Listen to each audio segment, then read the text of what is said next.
Hello, everyone. This is Lilavati here, and we have today our fantastic guest. Her name is Meera.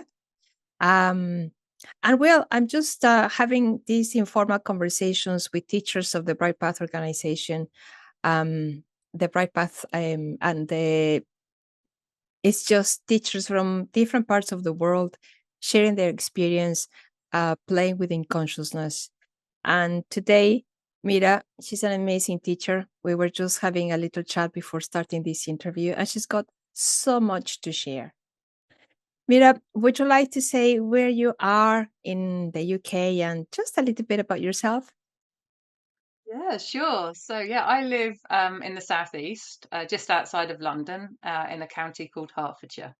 But readily links into London, so it's wonderful. It's a really good place to live, actually, in terms of being in the countryside, but having access to all the facilities that you want, actually. Yeah. And so yeah, and I've lived here all my life in slightly different areas of it, but not so far. And yeah, I've had a really blessed life, actually. But I've always had physical stuff. Like I've always been ill, from like sore throats and earaches as a young child, and stomach aches, and then severe headaches, and Oh, my. taking all the medications for them, and then them just getting worse and worse. So in the end, I decided to stop it all, and just like, let's just see if the body can handle all this, and through exploring my experience with my body is actually that's what led me to explore further in other workshops. Mm. So I'm an explorer, really. I've always had that inkling that I there's more to life. And Right. so for me, through, my dad was a dentist, for example, so I kind of was brought up in a very scientific background. My mum was a teacher. Mhm. And I think I've kind of taken on board both of those, but in my own way, in my own flavor. So Right. honoring them, so, becoming a teacher, yet um, the health side's so important to me, because when you've lived in long-term chronic pain, Mm. it's it like it just takes over your life. Like you can't live without thinking I'm in so much pain. Everyone else is talking to you and asking you questions, and it's just like this pain is just so loud. So Right. having lived through that, it pushes you. So I'm really grateful for that pain. Actually, for me, pain is a catalyst to let you know that there's something that you're not quite living in alignment with who you are. So it's pushed me, it's nudged me, and literally, thrown me out kicking and screaming sometimes to go for more, because yeah, life's got to be lived, and to be just immersed in pain all the time, it's not living. It's like you're in a prison cell. So yeah, most of my pain has been about that. Sorry, most of my life has been about that, being in pain or having symptoms, and from not even being able to walk as well. So quite dramatic Wow. stuff that you can't ignore. And I'm Right. grateful for that, because you can't ignore it. You have to do It something. is You have to something. search. You get pushed to do more. Right. And through pushing yourself a bit more, what kind of things did you try? Did you try to Oh, get rid of it? Did you try to just be okay with it? What did you do?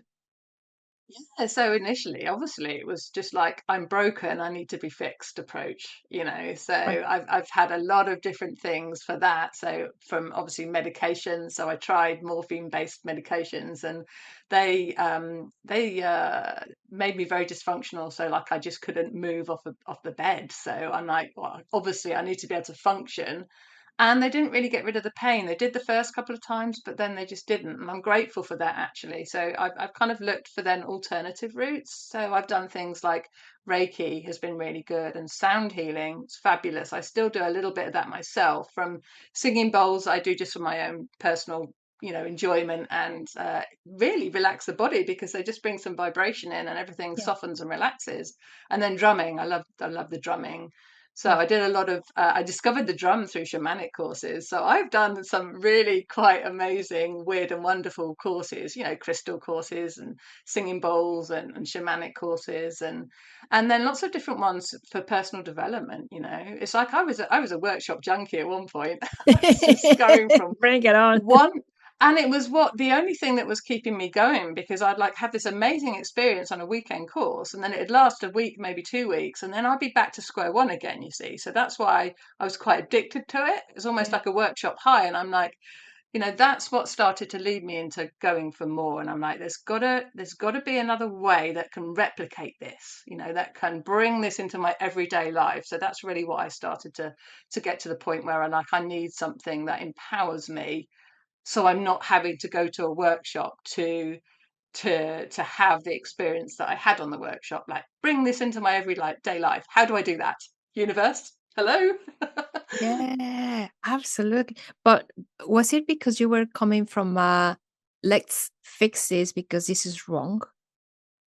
Yeah, it might well be actually. And that was my approach for quite some time, even after I learnt the ascension techniques, because that's the environment I was brought up in. I think what you learn from very young, you know, it takes a long time to shed that, or to even see that there's something to shed. You know, that there's something governing your experience. I didn't see that. I didn't know. I thought that was the only way. You know, Mhm. if you're in pain, if you have any symptoms, they need fixing. You know, that's the environment I grew up in. Yeah. So it wasn't until I'd been using the ascension techniques for a few years that I started to see when I used the techniques that things started to just disappear, vanish without a trace. So like I'd be in pain one minute and the next minute it just gone, absolutely gone. And so I'm like, so this isn't as set in stone as I thought it was. So it Yeah. was like experience taught me rather than anybody telling me. It was a learnt through just exploring and experiences just happening essentially. You know, when the pain just goes, you're just like you don't think that's possible until you experience it. Right. Amazing. And then with this journey with your body, uh how did you find like this teaching as ascension? So for me, it's just been a revelation, really, you know. So from very early on with using the ascension techniques, like I didn't come to it to heal the body. I didn't come to it to think it would have any difference on the pain whatsoever. Right? It was more of a sort of an inner search of like, there's got to be a more fulfilling life. That's what I was kind of looking for. So in a way, I kind of view some of these things as happy side effects. You know, like we have effects with drugs, and you get side effects with meditation, but they're natural and they're healthy, and they really start to reveal what's possible that you don't even know to ask for because you just it's outside of your framework, like you're living in a goldfish bowl and you just don't know what's possible. So ascension has really dismantled the framework of my life so that I can start to step out of the patterns and the way I think and believe, and the patterns of behavior, and just to see that there's so much more available to you than you could possibly even dream of. You know, that's the thing, it's far surpassed anything I ever desired. Right. So, can you tell me a little bit more how that started kind of unraveling for you since you started learning and you discovered that actually, yes, there's more in life, and also like your relationship with the pain that has been there for a long time started shifting. Yeah, so it started shifting. Lots of little symptoms, and the long-term chronic pain just got easier and easier and easier. But then I would have these experiences. So in some ways it got easier, in other ways it got worse, more intense Mhm. because of the contrast, you know. So everything's my whole body's now starting to soften and relax and get healthier and healthier and healthier. And then I remember on a retreat once, the Bright Path Ishayas retreat, and it was the first time I did a slightly longer one. It was a 10-day one. And so I was doing like long hours of ascending, that's meditating, in a day, for example. And I got to really enjoy doing sort of 3 or 4 hours in a row. But there was this one day when this pain was just, it was building up and up and up and up. And I was just like, push through, you know, and I was just like, I'm just going to keep going. I'm going to keep going. And all it did was intensify. And I'm just like, I got to the point where I'm going to break. I can't take this anymore. So I got up off out of my seat and I went to find a teacher to ask for help because I just really wanted them to take the pain away. And it was a teacher called Garuda who you'll know. And Mhm. I'd never met him before. This was the first time I knew him, and I knew some of the teachers on the course, so I kind of was looking for them, in my safety zone of who I already knew. And yet, he said, "Can I help you?" And there was no one else available, so I was sort of almost begrudgingly, bizarrely, it's Garuda now. I know him and love him, but I didn't know him at the time, so I was suspicious of new people and new things at that time. So yeah, he took me to one side and he sat down, and I explained, I got this pain and it's building up and up and up and up, and I can't cope with it anymore. Like, what do I do? And he just looked at me with these just really gentle eyes, just total acceptance and just loving and so gentle is what I remember. And he just said, he invited me, "Can you let the pain be there right now?" And like 99% of me wanted to scream at him, no. But something about the way he invited it was so gentle, and so it just kind of created an opening in me. So I just went, "Oh, okay, like it's already here. I'll just let it be here right now." And in that moment, the pain went like gone, like in a flash of an eye, a blink of an eye. And I just felt such a beautiful sensation. It's like my whole body came to life, and there was just a warmth and a feeling of opening. And Garuda said he saw it. It was like your heart just opened in that moment. Like I'd been battling the world, trying to things, Mm. force a solution, force things to happen how I want them to happen. And I just surrendered in that moment, complete surrender. And yeah, it blew my mind because it was just like, I couldn't fathom how you could be in such intense pain.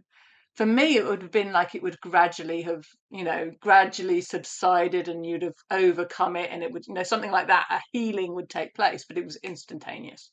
1 minute, I thought I was going to go out of my mind insane with the level of pain, and then the next minute gone. And I was just like, what just Amazing. And it was just like a little shift in your and your experience. Instead of getting rid of it or forcing your way through it, Yeah, you okay. if anything, you go from like trying to get rid of an experience to letting it in, welcoming it in fully. And when you do that, everything takes its rightful place. Resistance causes suffering. It's never the thing that we're resisting that causes the suffering. And an awful lot of what we call pain is actually suffering. It's a secondary reaction. There's something that we're doing. There are factors and components that are in play that are contributing towards it.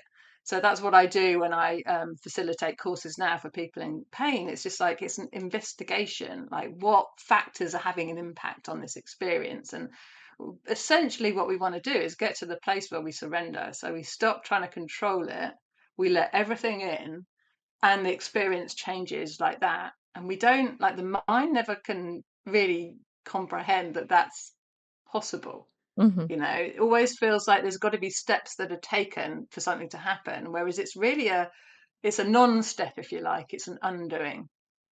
So you just stop everything, pay attention, and your experience just changes in the blink of an eye because of that.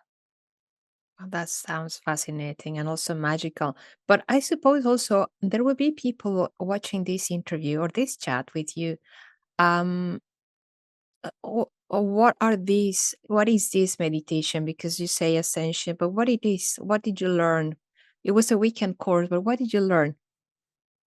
Yeah, so the Ascension course was, I mean, it's akin to meditation. Really, you would call it that, but it goes far, far beyond that. The techniques are much more comprehensive in my experience because I've tried a lot of different types of meditation, and I teach online a lot of different other meditations as well. But this is the practice that I love the most, and the one that I use myself. Simply because it's like a journey of self-discovery, who we really are rather than who we think we are, because we really are very identified with this persona of who we are, our personality, for example. There's so many parts of me that I thought, I was really shy, and I'm not actually. But I would kind of withdrawn from the world and created a safe space, because it felt like the world was always against me. But the ascension techniques are just very simple. They're just like thoughts that replace the other thoughts, but they redirect your attention back onto itself. So it's just like draws your attention into that still silent space that's unmoving and unchanging. So it's a really grounding experience. And it enables you to let go of everything that you're holding on to, every thought, every emotion, that you kind of identify with, and it kind of makes up who you are. I was somebody who was in pain. I was somebody who was anxious. I was somebody who was angry. I had all these kind of labels about myself, and none of them were true. Like, for me, it feels like Ascension just highlights all the lies in your life, all of the things that you think are real and true, and yet they're a pack of lies. And so you get to see beyond this limited version of yourself, and back into the heart of who you really are. And it's then such a gentle experience because you're not trying anymore. You're not fulfilling all of these roles that you think you have to do to keep your parents happy, to keep friends happy, teachers happy.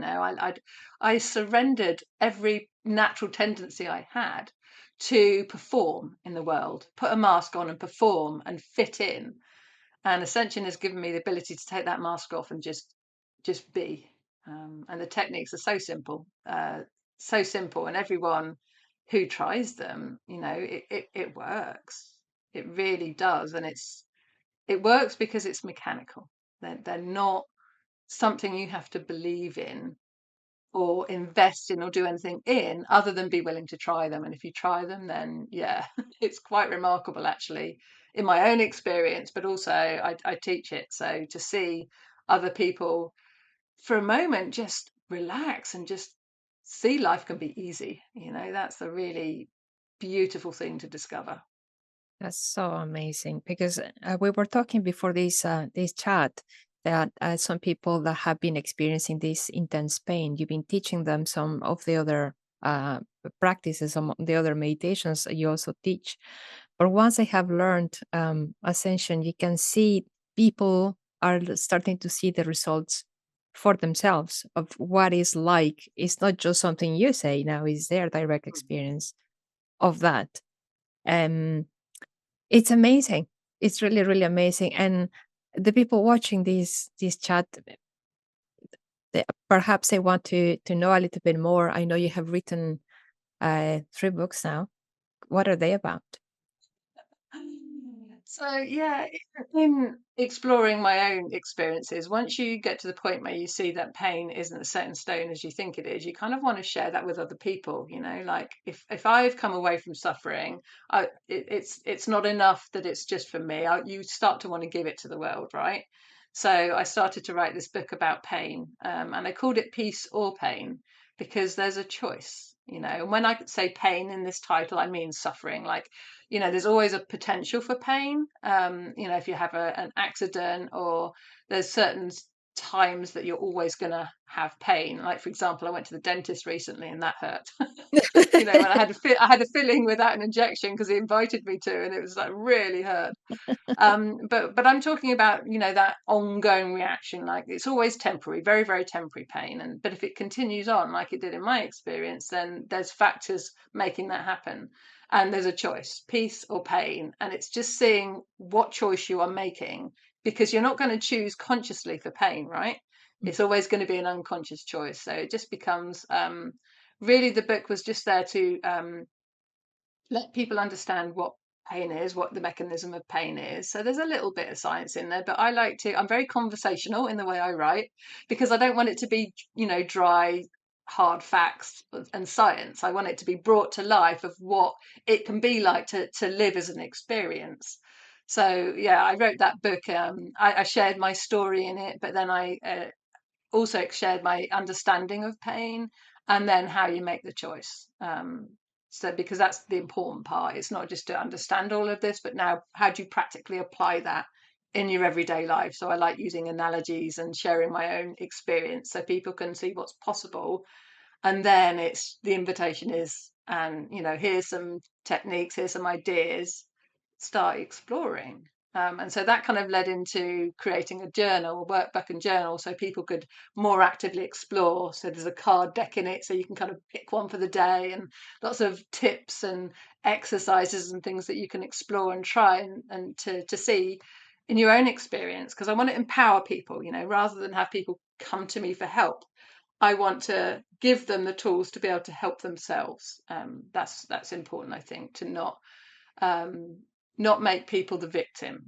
To start to demonstrate to people that there's a choice and they can make it for themselves. I can assist them in that, but they have a choice. And then it also led to me writing a book about surrender. Surrender is good for the soul, because that's a big part of the ongoing experience of pain. Is we're resisting, we are trying to get rid of it, and often that's happening before we even notice pain, and we're resisting for so long until the intensity builds up and turns into uncomfortable symptoms, to painful symptoms. And so if you can start to see where and how you can use surrender in your everyday life, then you can, have a very dramatically different experience. And that's true for people who want to wake up, as well.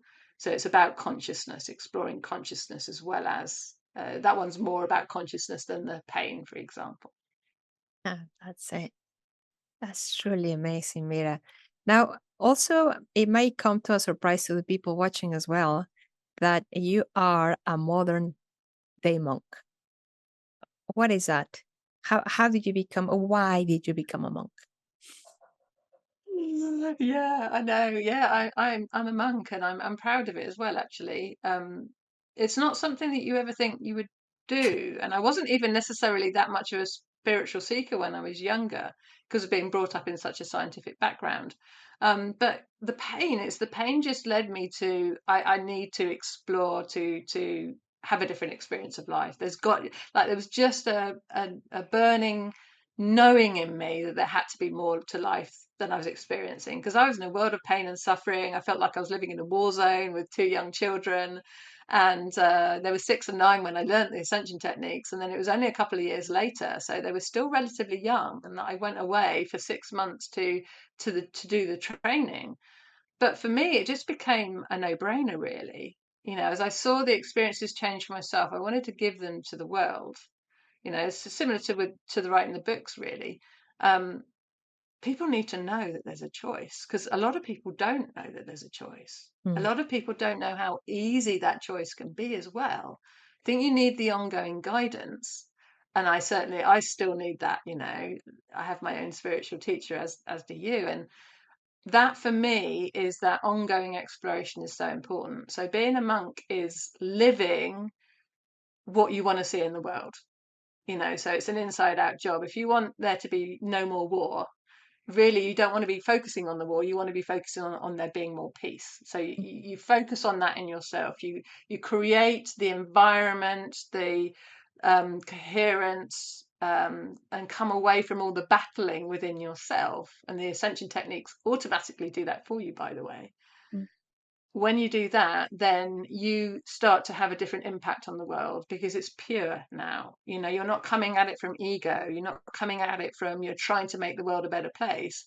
You're living how the world could be a better place, and that for me is a very powerful thing. And so I love it. I think we all need to demonstrate what's possible, that are able to, so that we light the way for others that want to explore that too. amazing, amazing. And and something that I like to mention in these chats as well is that there is a fantastic book which is called Dear Teacher.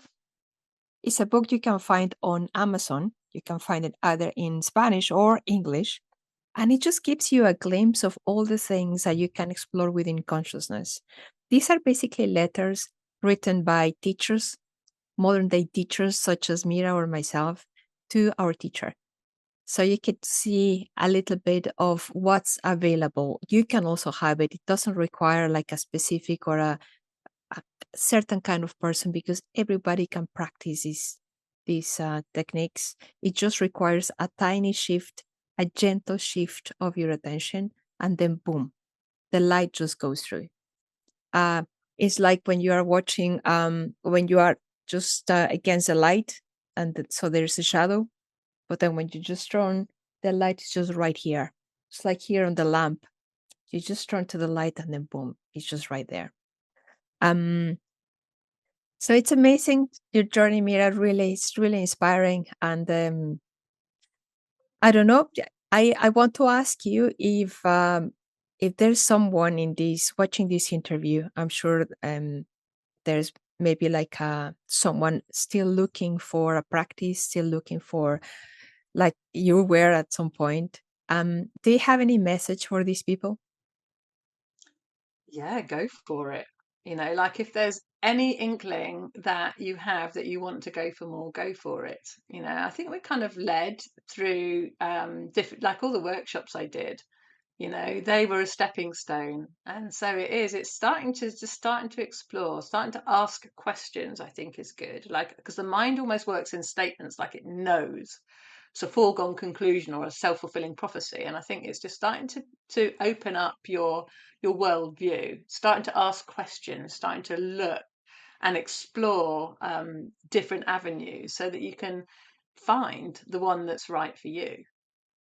Because you wanna open up your worldview to what you're already aware of right now. Like there's so much more available to us, and it's not necessarily always in the outer world, it's the inner world. But I think we explore both, to uncover ways to just come back to ourselves essentially.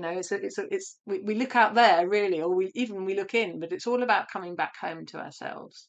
Mhm. And so yeah, to anybody who is interested in enlightenment, waking up, more peace, or just even better sleep, even, like there are possibilities out there.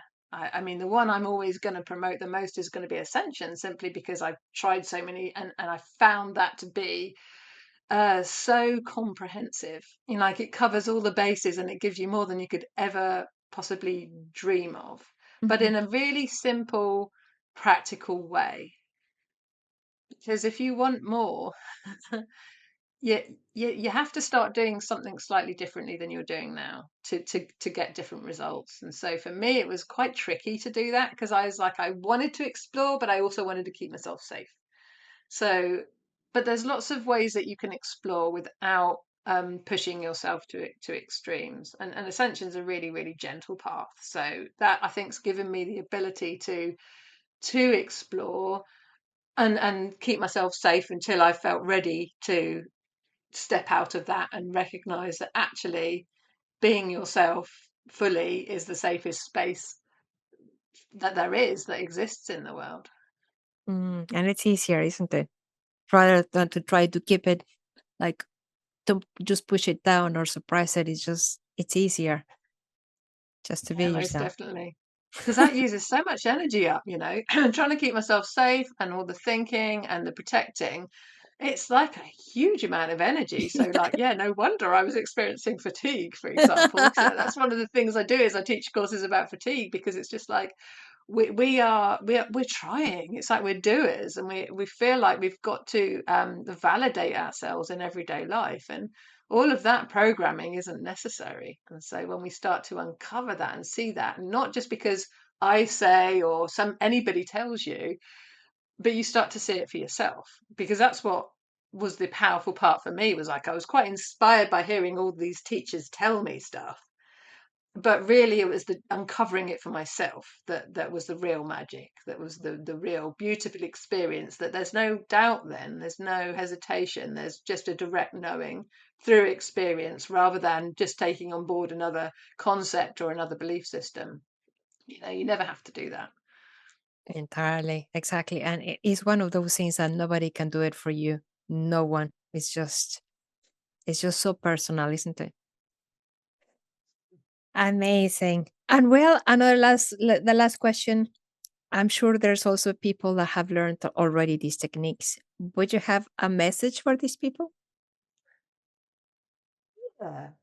I mean, in some respects, it's a similar message. It's like keep exploring. You are so blessed to have the ascension techniques. I don't think we always recognize that when we get bogged down in everyday life sometimes. So, you do the first sphere course, you learn the ascension techniques, and you're like fired up and you love it. and you start exploring. And I think there comes a time when something happens in your everyday life that just floors you, you know. But for me, every single experience that's challenging is there to help you.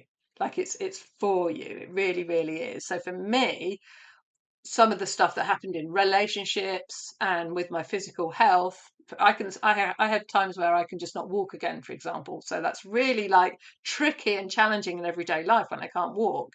Mhm. But it's very fleeting these days. So I see how so much of it isn't set in stone. So to keep exploring and use every single experience that happens in your everyday life. Like life isn't against you. It's not trying to push you down or squash you. It's showing you where you're holding on. So all the bad stuff in a way for me has been the best stuff because it's been a catalyst for me to, because it pushes you, you know, when something's painful or challenging or demoralizing or whatever it is, it pushes you. You Mhm. can't sustain that. So use it, use every single bit of pain, every heartache, every challenging relationship. It's going to help you to wake up. And the ascension techniques are the tool that will facilitate that change to happen. So you start to get more alert and more consciously aware, so you see what's happening rather than you're just lost in the patterns. So yeah, use every single experience because it's all there Mm. to help you, to push you so that you can go for more and experience it. It sounds to me like tough love somehow. Like the love of a granny, just kind of is giving you just enough, but not quite there.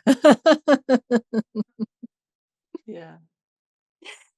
Oh, thank you, Mira. And well, I'm just going to wrap up this beautiful chat. Thank you so much, Mira, for your time. You just have loads to offer, so much to offer. And I just want to mention this book again, Dear Teacher. You find it in Amazon. And anything else you want to say just to close this interview? Yeah, I'd like to say a little bit about the Dear Teacher book, actually. Mhm. I was involved in proofreading and editing it, so I read through it a lot of times. Um, and it was a very enlivening experience. Like, it's not just about reading the letters, it's like the explorations of all the different teachers exploring and then sharing with their teacher. It brings it to life within you. It really does. Like I know this and I have quite a solid experience of it myself anyway, but every time I read through it, I just felt that enlivening. So if you want to explore something, not just to hear from others that are exploring this and see, you know, for example, there's a lot in there about how to handle emotions. So there's some really practical tips and stuff in there. But just reading it enlivens the experience of truth, of presence within you. And so I was quite blown away by that experience. So I just wanted to add that because it's so powerful, you know, because it's always about the experience and not just about theoretically understanding something. So Mm. yeah, this book somehow transmits the truth and presence just by simply reading the pages. Amazing. Brilliant. Thank you so much, Mira. Thank you. It's been a pleasure. I love you, and I hope to have you in another beautiful interview or chat, informal chat. Thank you for your time. Yeah, thank you too, Lilavati. It's been Take fun. care, and thank you everyone for watching.